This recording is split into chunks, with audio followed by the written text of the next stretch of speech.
Welcome back, Fortnite fam. In case you missed it, game number 2 went over to Noisy and Neo, which means they're good. They're like, hey, we got to play no more FNCS. Now we can focus on next weekend, grand finals next weekend, and eventually that summit. But man, oh man, there's still 3 games left to go. If you don't know, we either want a victory royale or we want to end in the top 10, which means we will make a spot in the grand finals.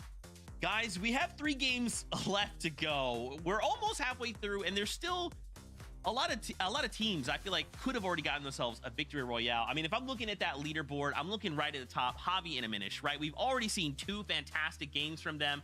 You know, if we just stop the competition right now, yeah, they go through in the top 10. That's all great, but I mean, I don't know, Kelly, 3rd place, 6 elims, 2nd place, 2. Like, I'm thinking we can see a VR pretty soon. I mean, it's highly possible, but you know what? Javi and Aminish, they finished the play-ins in 1st place, so maybe that's just what they want. They really like that 1st place next to their name, so they don't want to get the auto-qual. They want to get 1st place through consistency. But regardless, what really impressed me about this duo right here was their push for height that they saw. What they did for this height push really impressed me. They waited for Curly to actually go for height first against QK and EXO, and then after Curly went up, that is when they went up, and allowing that kind of few second players to kind of third party for height is what allowed them to claim it for themselves. It ultimately didn't go the way that they wanted, but still, to see that height play, I can definitely see them going for it again in game 3, Vivid.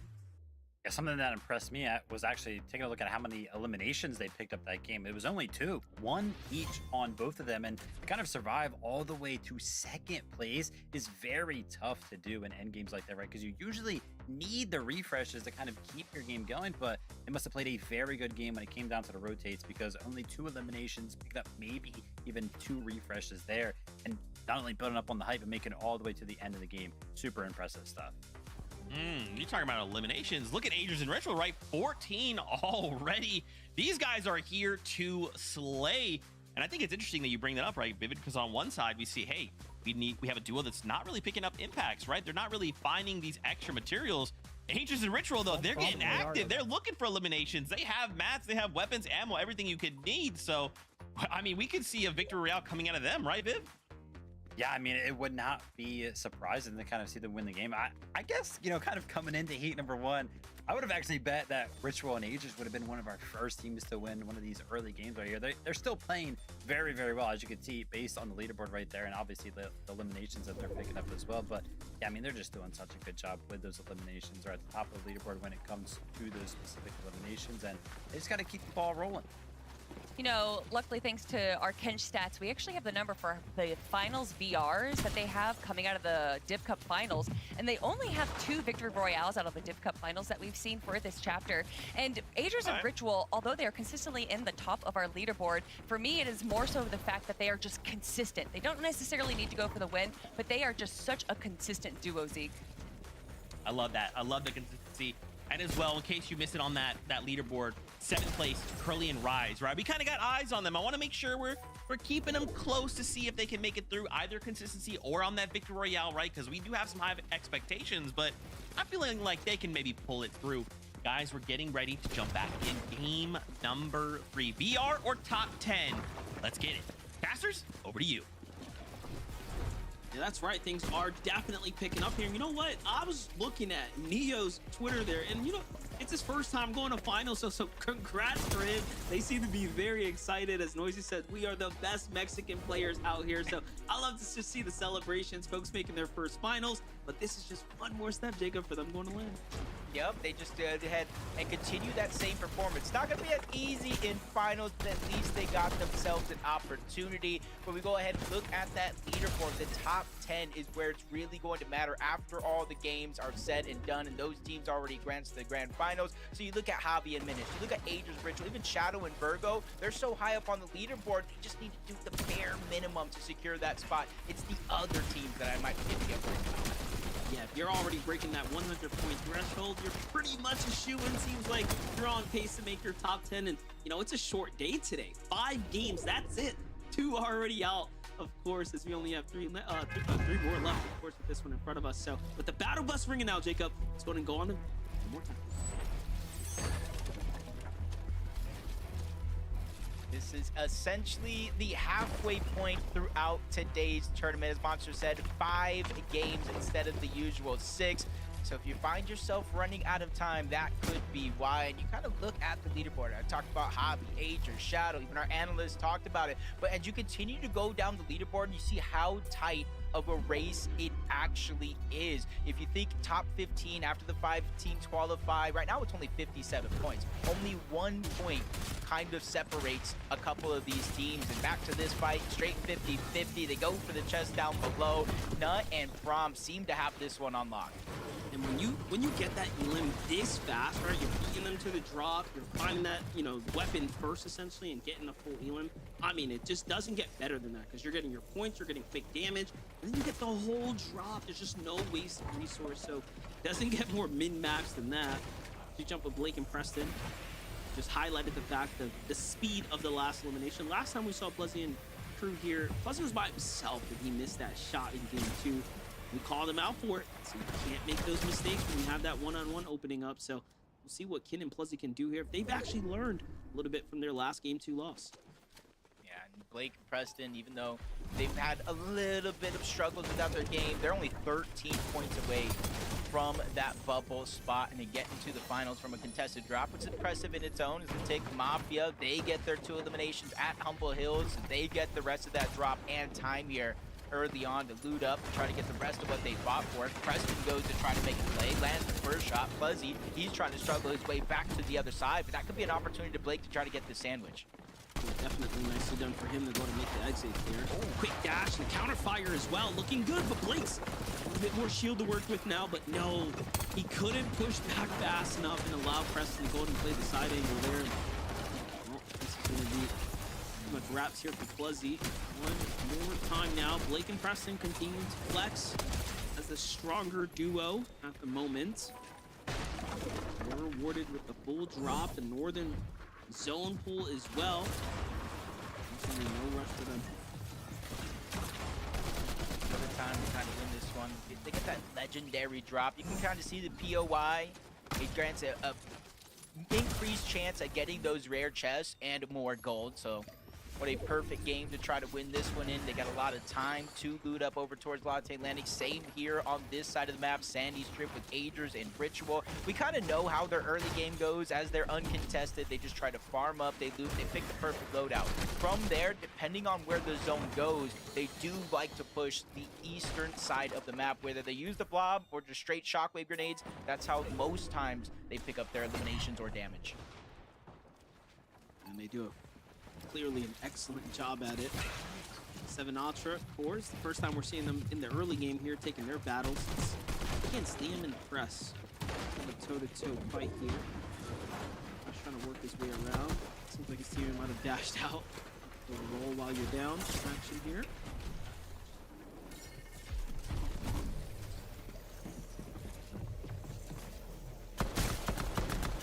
Ooh, looking for the body.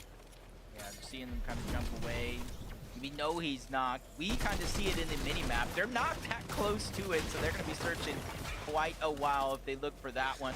Could give him an opportunity to get the reboot, but you can also see in the mini-map, he disengaged on out, right? He's over here thinking, my teammate, there's no way I can get the reboot. There's no way he's going to be able to roll on to me. So he's continuing the rest of his game, trying to collect that gold, just in case he has to purchase it to get his teammate back. I think he's going to be able to get him, though. I'm not going to lie. They Yeah. seem to have straight lost him there at the end. Meanwhile, Day and Scuffy. So last time we saw them here, they put their guard down with the open wall from behind, and I have a feeling they're doing it again here as we see on the map there. There is a team in the storm. Okay, they know there's a team in the water. All right, cool. Last time, Scuffy's got laced up real quick. You know, it's all up to Day there. And at that time, too, it's just so late in the game with every other team hearing the reboot that caught their attention as well. So it's just unfortunate for Day and all that timing. But Rise, Curly, back on over towards Painted Palms. And honestly, it's been an impressive tournament so far. Even though it's not necessarily on the leaderboard, Rise has the second most damage in the entire lobby so far. Only beaten by Neo. So you know, if it continues in the trend, he might be able to be the #1 player in this lobby. Shadow, Virgo. Virgo is going to be #2 on that list. The players still playing this lobby in total damage. And I'm not too surprised. 250 eliminations in play-in. You kind of see they slow down their game plan for Heats, kind of being diverse in their strategy. They can get eliminations, they can play aggressive, or they can just kind of play the placement. Comco collect the game plan, hope everybody else makes mistakes. I always said Shadow and Virgo were extremely talented, you know, hyping up Shadow's capabilities. Haven't seen it firsthand. Now you get to see them put their brain to use, right? Treating this like a finals lobby. These set lobbies always bring such a different dynamic, so you have to be flexible. For some though, this is their first time, right? Like making it this far in the tournament life cycle. So 4-7 Ultra in that conversation here. Choked out though. There's two duos on either side of them. I'm just gonna have to pick their poison here shortly. Yora seems to be a solo. Let's just play Parkman. Oh my god, I've been muted the entire time. Look at this. Tune in, Agers. Oh my god, I'm such a drone. Alright, these Agers get dropped down to just a sliver of HP. Splash is coming out, minis as well. They know they have time here because they have their mending machine down below, more than likely boxed up. The position here, they can shoot the blob and kind of create so much distance in the blink of an eye. So they have plenty of options now that they survived that fight from Boogie and Cash. Not sure how they were able to get that damage, but heads up for Aegis and Ritual to be able to survive that. Yeah, you see, you have to have that effect on as well in the shockwave to, of course, get that distance. Yeah. For Blake and Preston, though, back on over to Listen and Aloe, who are base down here. We already knew Blake and Preston took that fight here at the Latte Landing, so for Listen and Aloe to just rotate into their drop. Surprised they didn't even catch Blake and Preston out. That's tough. That's tough. I can kind of see what they're looking at here. I don't see Curly anywhere. I see Rise trying to run. It seems like maybe they got the elimination on Curly. Aloe Listen chasing down Rise, and yes, no knock, so that is going to be a full wipe. Complimenting how well Rise was playing with his damage. I'm not going to take blame for that, Curse, but they are going to go down, and that's going to be a little bit more of a struggle for them. They're 7th place on the overall leaderboard, so they have a little bit of a cushion, but that means no more mistakes for the rest of the day. Yeah, you know, all things considering, you would have thought Curly and Rise were a little bit, I guess, more comfortable on the standings, you know, leaning into Game 3, but they're still in the conversation. This is surely going to put them back. Right now, the pressure's on for consistency. I didn't think I'd be saying that today, as that was a team I'd for sure, of course, have as a favorite, if you will. 55 Frog versus Ultra and Marco right now. Kind of seeing what teams would have to do here now that Tip Top Terrace is no longer in the game. They just have to go a little bit more north to get the lion's share of their loot, which means teams that used to land over here uncontested now have a little bit more opposition, so it's not going to be as easy as it once was. No elimination yet, but they get forced down below. Quick peek on that shot. It does look like Mike's just trying to get away, create some distance, go up above, but that's the same thing that's getting him caught out. Back-to-back shots coming out from Ultra, switches targets, hits the other one as well. He is just hitting haymakers up until then. He goes down, leaving Leahy by himself.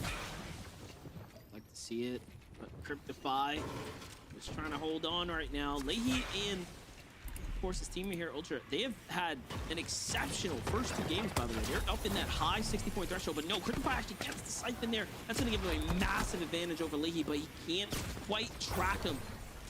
That Fizz is going to go ahead and give him a little bit of HP as well, so he is actually in the fight right now. As we talk about it, there you have it. Swings around, still hasn't got his elimination, so now he's trying to get it back. Oh no. The pickup go through though, that's gonna be a huge mistake if he does. Cryptify's only down to 4 builds here. Little does he know, he's got the advantage right now. He's just got to keep that pressure up. There's the finish. Tries to take the fight, misses the important tag. There's the follow-up, 121. But no heals now for Leahy. Just the slaps, okay.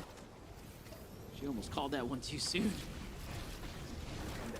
The silver oh, I was wrong. I was just saying the silver lining here is the zone's not too far away, but as I look in the mini-map, I see somebody rotating in, and it was my thought that it was initially a solo, but even further down in the mini-map, the duo is there, so they hear all this noise still going down, probably looking at the elimination feed, spotting out and gathering that information and trying to make the play.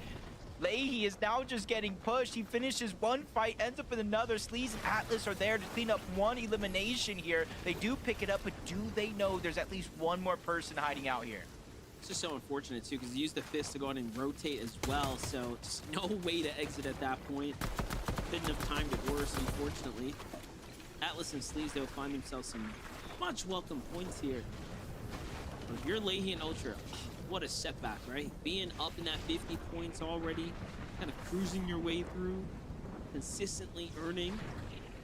Now, all that momentum gone for Cryptify. He's just hiding out. I don't think I saw White somewhere. You know, the last time we checked him, but the zone's right there, so it'd be too much of a problem. About how much noise and attention is that reboot gonna garner, even if he does get it off? It's Dragon, Creon, 101 inside of the bubble as of now, and this is a team.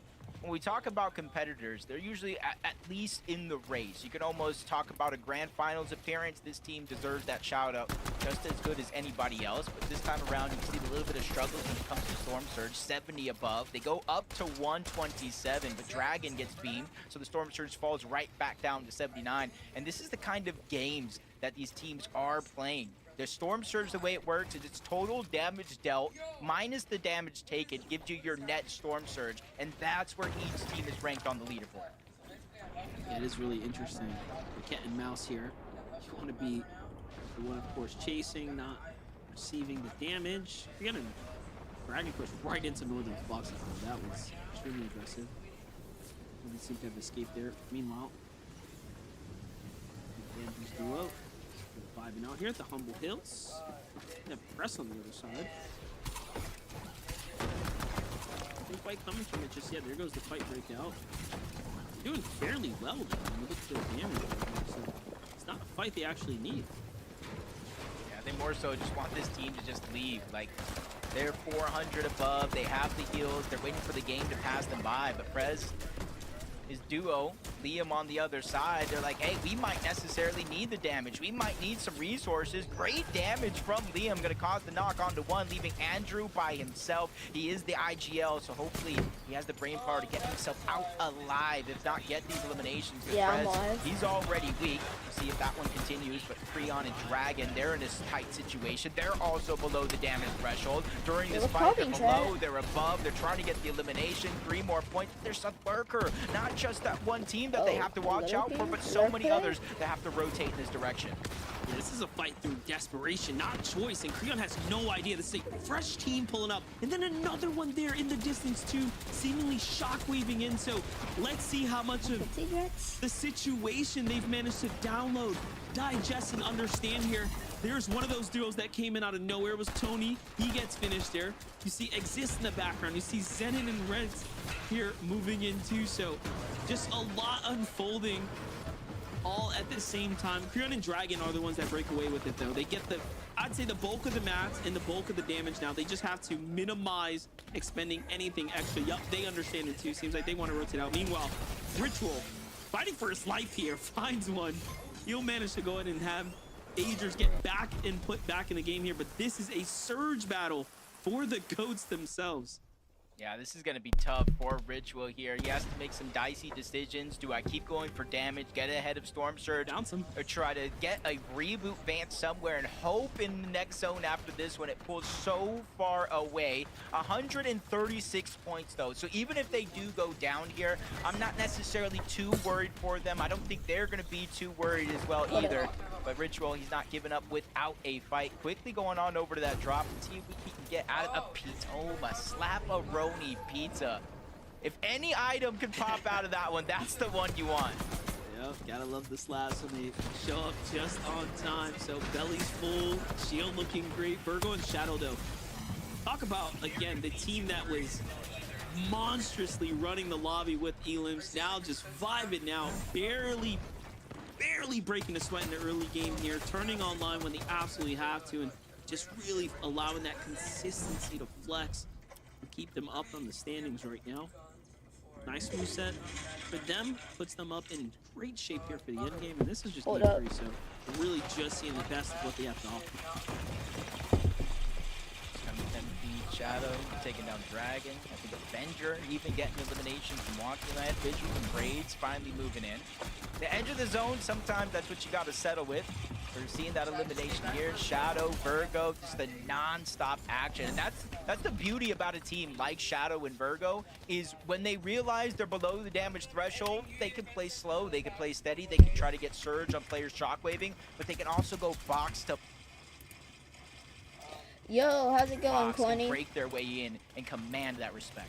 Sorry Yeah, I really didn't like answer that we're you starting for to so see long. that side of them, right? This is not something, it's not a statement we would have probably said this time last year, but hey, they're putting up the performances and now they're getting the praise to back it up. So love to see that continued development.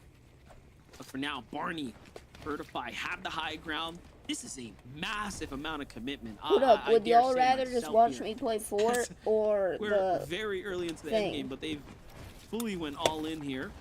or the And they have the Watchparty natural chat? high kind of terrain to support them there. Meanwhile, Toronto slipped on the other side, 21 below. But talk about consistency here in these first 3 rounds. No elims just yet, so this is going to be a super critical set of damage they're hunting for here, Jacob. Yeah, like you talk about the importance. Right now, I do believe they sit on 6th place on the overall leaderboard in terms of consistency.